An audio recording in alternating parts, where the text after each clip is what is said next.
Gostaria de convidá-los a abrirem as suas Bíblias na primeira epístola de Pedro, capítulo de número 4, lá no finalzinho do Novo Testamento, na página 251 das Bíblias que estão dispostas aí na igreja.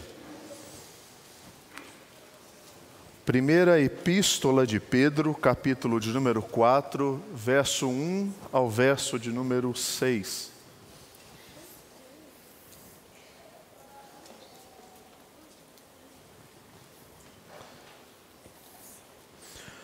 Ora, tendo Cristo sofrido na carne, armai-vos também vós do mesmo pensamento. Pois aquele que sofreu na carne deixou o pecado, para que no tempo que vos resta na carne já não vivais de acordo com as paixões dos homens, mas segundo a vontade de Deus. Porque basta o tempo decorrido para terdes executado a vontade dos gentios, tendo andado em dissoluções, concupiscências, borracheiras, orgias, bebedices e em detestáveis idolatrias. Por isso, difamando-vos, estranham que não concorrais com eles ao mesmo excesso de devassidão, os quais hão de prestar contas àquele que é competente para julgar vivos e mortos, pois para este fim foi o evangelho pregado também a mortos, para que mesmo julgados na carne segundo os homens, vivam no Espírito segundo Deus. Senhor nosso Deus e bendito Pai, nós te agradecemos pelo privilégio e também a oportunidade que eu tenho nessa noite, nessa manhã, de pregar a palavra do Senhor. Que o Senhor tenha misericórdia de mim, a despeito, Deus, de todos os meus pecados, todas as minhas limitações, de toda a minha incapacidade de conhecimento, que o Senhor seja glorificado nessa manhã pela exposição da Tua palavra. E que a igreja do Senhor receba a instrução viva e eficaz para vivermos como luzeiros no mundo em que o Senhor nos colocou. Eu peço, Deus, tudo isso no nome santo de Jesus, o nosso Senhor. Amém. Eu tenho a impressão de que nos últimos anos nós temos vivido uma oposição imensa no nosso país, pelo simples fato de sermos cristãos. Eu não estou dizendo que isso nunca existiu. O que eu estou dizendo é que o meu sentimento é que essa oposição, ela tem crescido cada vez mais. Questões políticas, questões culturais, artísticas, questões sexuais. Parece que todo mundo abriram uma comporta, que o mundo abriu uma comporta que estava represada, e a igreja era aquela casinha no final da comporta, e que desce como uma avalanche, aquela pressão, como uma oposição à existência da própria igreja. Essa é a impressão que eu tenho. O que isso causa? Isso causa um certo pavor, um certo medo e até mesmo uma perda da própria esperança para muitos cristãos, de acharem que não vamos dar conta de resistir a isso. Por quê? Porque você olha as mídias sociais, elas estão nessa direção. Você olha os canais de televisão, eles estão nessa direção. Você olha até mesmo algumas igrejas que estão abraçando essa cultura e agindo da mesma maneira, dizendo assim: não, nós somos adeptos a uma teologia inclusiva. O que é uma teologia inclusiva? Que inclui todo mundo, sem distinção de absolutamente nada. Ok, mas e o que você faz com as pessoas que você recebe e elas acabam vindo e você não confronta? Não, Deus as fez assim. Cultura, igreja, parece que respondendo às mesmas questões da mesma forma. Uau! Como lidamos com essa oposição? Como lidamos sem perder a esperança? A Igreja de Cristo, ela tem muita experiência nesse assunto.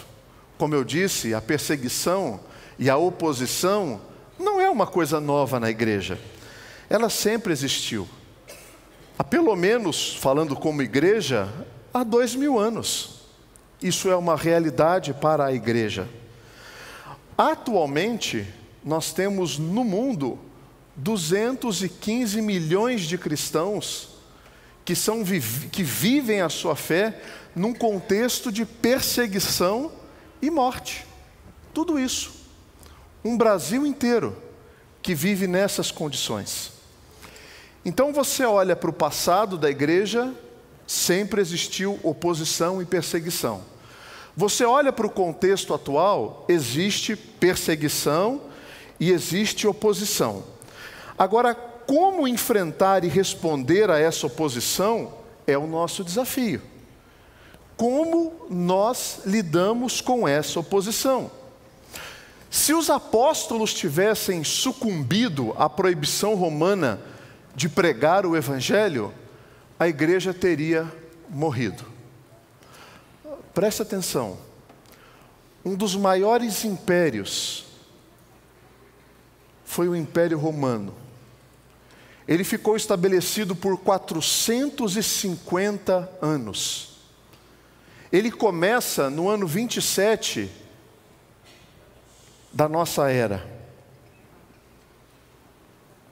Percebe que Cristo entra na história e nós temos um início de um grande império que conquista aquelas regiões, alcança a Judéia, Jerusalém, Samaria, e se estabelece ali como uma força de oposição à formação da própria igreja.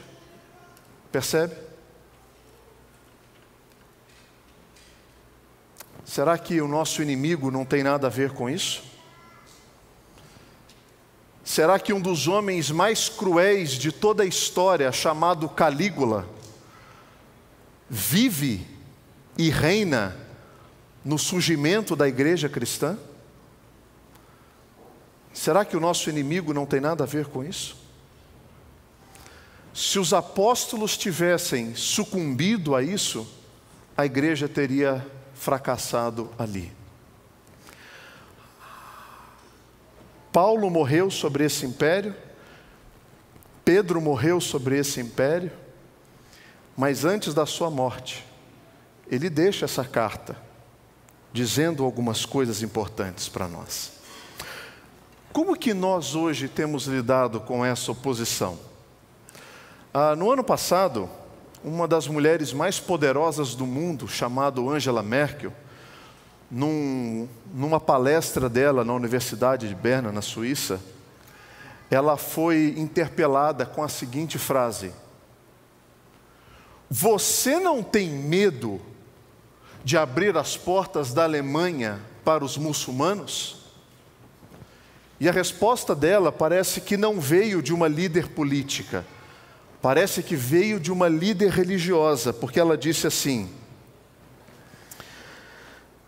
os europeus precisam ter a coragem de serem cristãos, de fomentar o diálogo, de voltar à igreja, de se aprofundar de novo na Bíblia. Eu gostaria de ver mais pessoas tendo a coragem de dizer: eu sou cristão. Aquilo chocou os repórteres. E ela emendou dizendo: se você pegar a história da Alemanha, nós crescemos e nos desenvolvemos pela consciência cristã que nos foi dada. E historicamente as igrejas estão esvaziando, e se você perguntar para qualquer criança de 10 anos o que é o Pentecostes, você vai ver a vergonha que vai ser essas respostas. Em outras palavras, nós não temos que ter medo de abrir as nossas fronteiras. Nós temos que perder o medo de sermos o que Cristo nos mandou ser. É isso que nós temos que perder o medo. Essa foi a resposta da Angela Merkel. Qual é a sua resposta? Como você tem respondido a essas oposições? Diante disso, nos é revelado que talvez a maior oposição da igreja não esteja do lado de fora, mas esteja do lado de dentro. Um dos maiores pastores que a igreja presbiteriana já teve, o reverendo Júlio Andrade Ferreira, ele disse assim: nada, exceto a infidelidade dos cristãos, pode destruir uma igreja.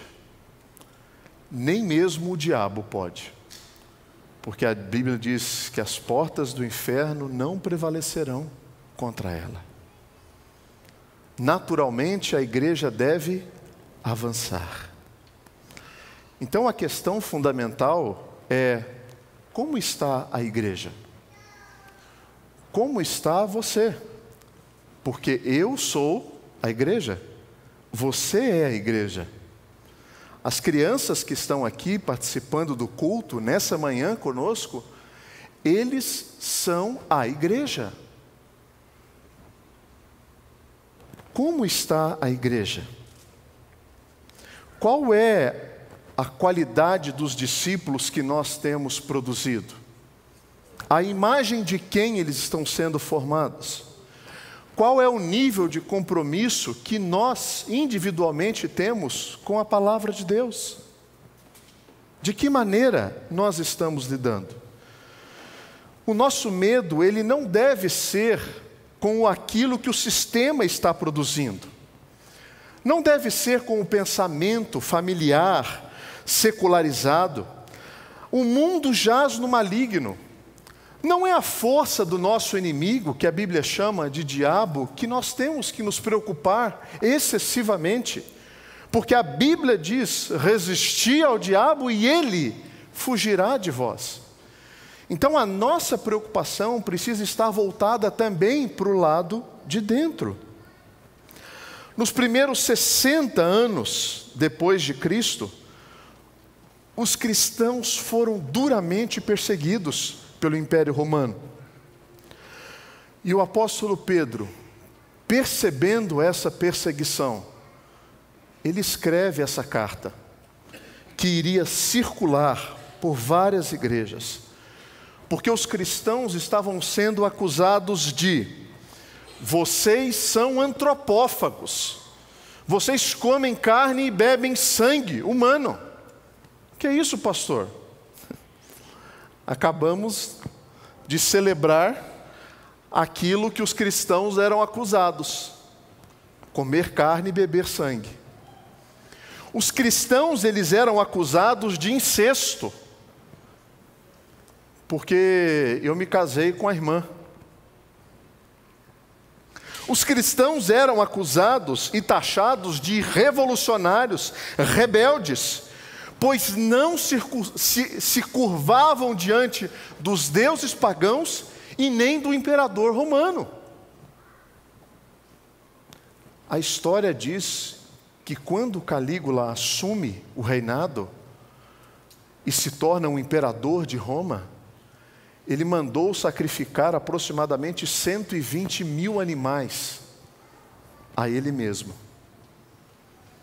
Imagina o impacto disso no reino que ele governava. E nós achamos que nós temos oposição. Nós temos oposição. Ela sempre existiu. Então, nessa manhã, eu quero trabalhar 2 momentos com vocês. O primeiro, como nós reagimos a essa oposição. E o segundo, como nós podemos vencer essa oposição. Então, primeiro momento, como nós devemos reagir? Versículo 1: armai-vos também vós do mesmo pensamento. Siga o pensamento e o modelo de Jesus. Armai-vos do mesmo pensamento de quem? De Cristo. Ora, tendo Cristo sofrido na carne, armai-vos também vós do mesmo pensamento. Qual pensamento? que nós também vamos sofrer. Isso não é uma novidade. Ser cristão e não enfrentar nenhum tipo de oposição, talvez você já esteja no céu, porque lá não teremos oposição, aqui teremos oposição. Como Jesus lidou com essa oposição e como ele sofreu, qual era a sua reação diante das pessoas que brutalmente feriam a glória de Deus? Esse é o estilo de vida que deve nos inspirar. Nada é mais eficaz do que viver e agir como Cristo viveu e agiu. Ao viver de forma santa, a igreja do Senhor, ela faz diferença e impacta o mundo em que ela está inserida. Por exemplo, quando os opositores de Daniel quiseram buscar em Daniel alguma coisa que pudessem acusá-lo, eles disseram: nunca acharemos ocasião alguma para acusar este Daniel, se não procurarmos contra ele na lei do seu Deus. Aqui é a única coisa que nós podemos ser acusados, na lei do nosso Deus. Jesus foi acusado e foi levado diante de um tribunal romano, e diante de Pilatos, que fez a acusação, ou melhor, que deu o veredito mais contraditório de toda a história. Pilatos disse: não vejo nele crime algum. E aí ele foi condenado. Por quê? Não sabemos, mas Pilatos, populista, queria se dar bem com o povo, lavou as suas mãos e disse: eu não vejo nele nenhum mal, então decidam. E o povo decidiu: crucificam. Diante dessa perspectiva, Jesus foi acusado e foi morto. Agora, qual tribunal do mundo, por mais corrupto que seja, lança diante de alguém esse veredito? Ele não tem mal nenhum, e mesmo assim é acusado. Então, se quisermos enfrentar a oposição de maneira efetiva e responder à oposição, lembre-se disso: tenha em vós o mesmo pensamento, a mesma atitude que houve também em Cristo Jesus. Eles também precisariam deixar de viver segundo o estilo do seu tempo, porque o versículo 2 diz: já não vivais de acordo com as paixões dos homens. Pedro mostra aos irmãos que eles não poderiam viver dessa forma. Na escola dominical da semana passada, eu tratei com a minha classe um preceito muito interessante do livro do Tim Keller, chamado Fé e Trabalho, que ele diz assim: como nós nos relacionamos com a cultura?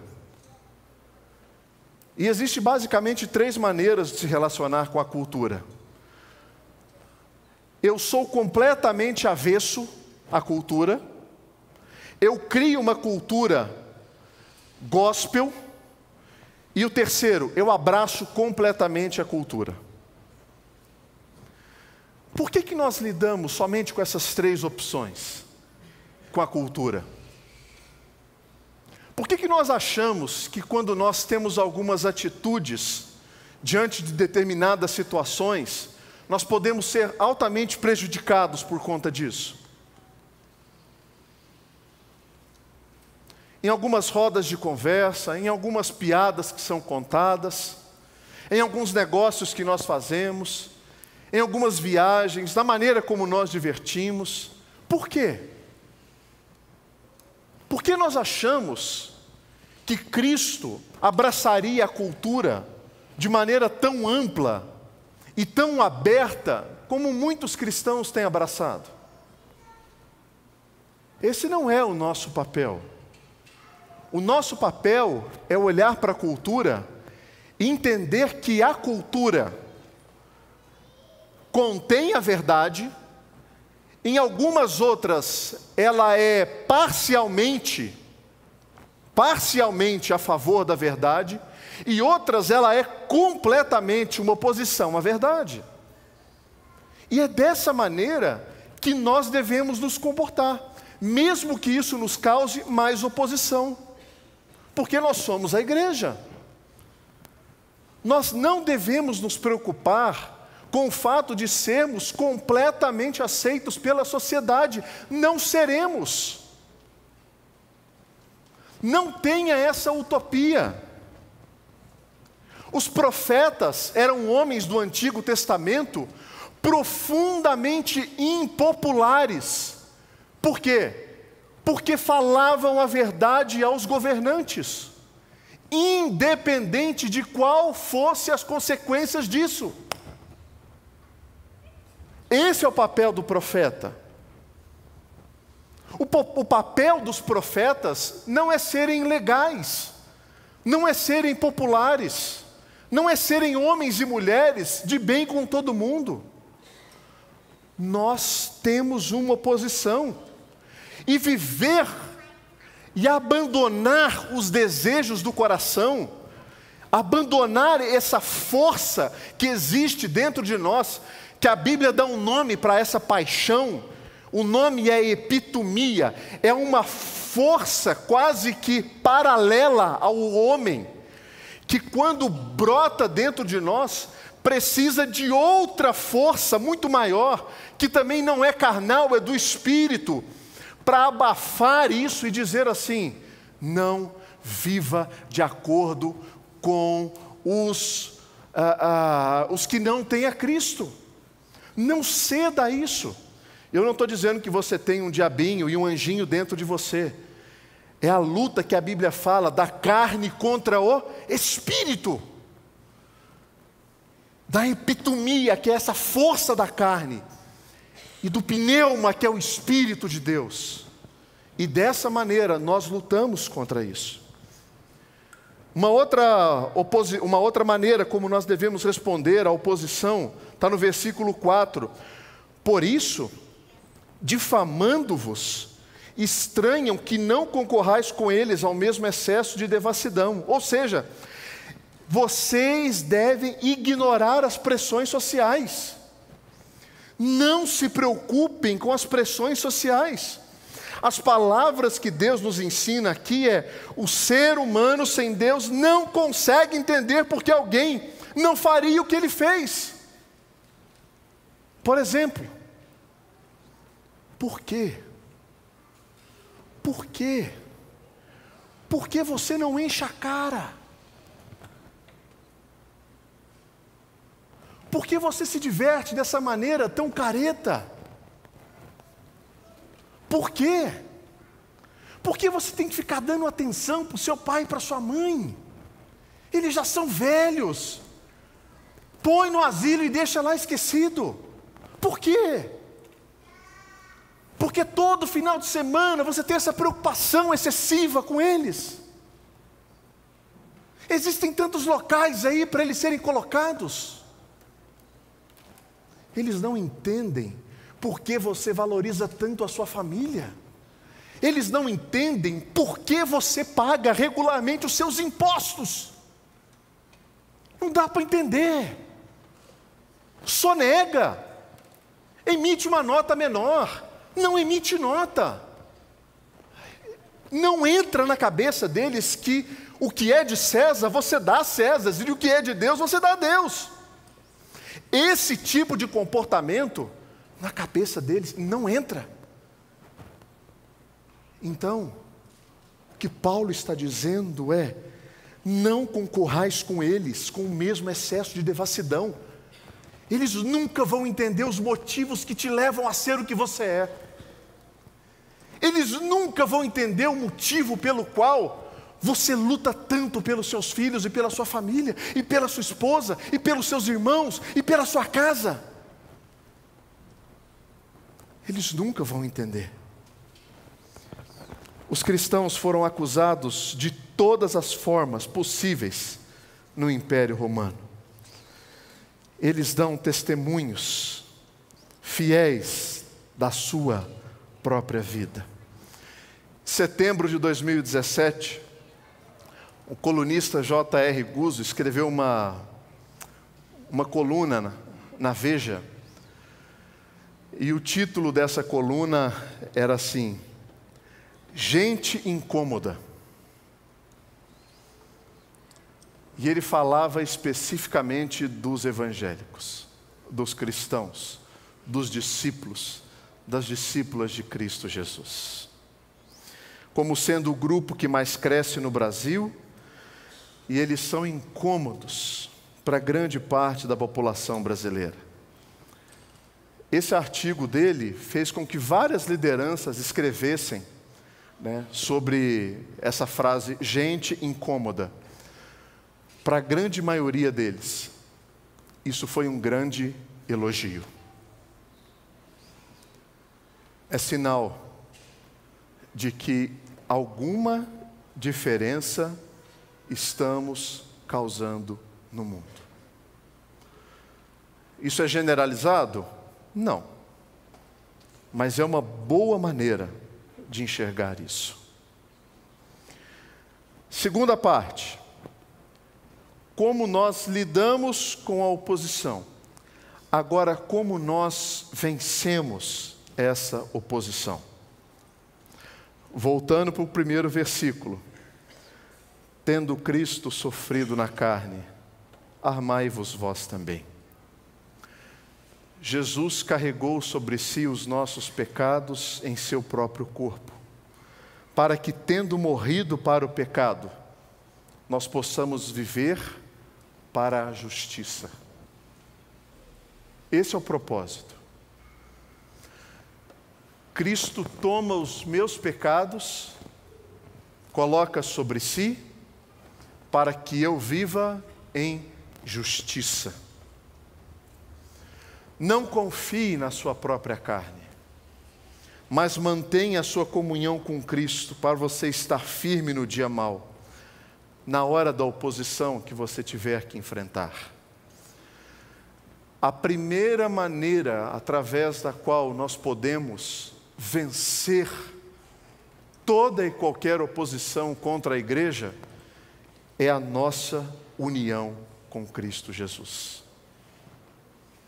Nós não estamos sozinhos. A igreja é de Jesus. Ela existe para a glória de Deus. O meu papel e o seu papel como igreja do Senhor é sermos fiéis a Cristo. Ah, pastor, mas eu não concordo com você, eu não concordo com fulano de tal. Nós não precisamos estar em concordância com relação a outro, a determinada decisão, a determinada pessoa. Nós precisamos estar unidos com Cristo. Esse é o nosso objetivo. Esse é o nosso propósito, estarmos unidos com Cristo. Porque estar unido com Cristo é estar e é viver uma nova disposição mental. Também no versículo 1. Armai-vos também do mesmo pensamento. Ou seja, é um imperativo que Pedro escreve. Não é uma opção, é uma ordem de Cristo para a igreja, para os cristãos que vivem em oposição. Estejam armados com o mesmo pensamento. Não abram mão disso. Dessa forma, você entende que o propósito de Jesus e a sua vitória sobre o pecado nos motiva a viver em santidade. Porque estando nós em santidade, qual acusação recai sobre a igreja?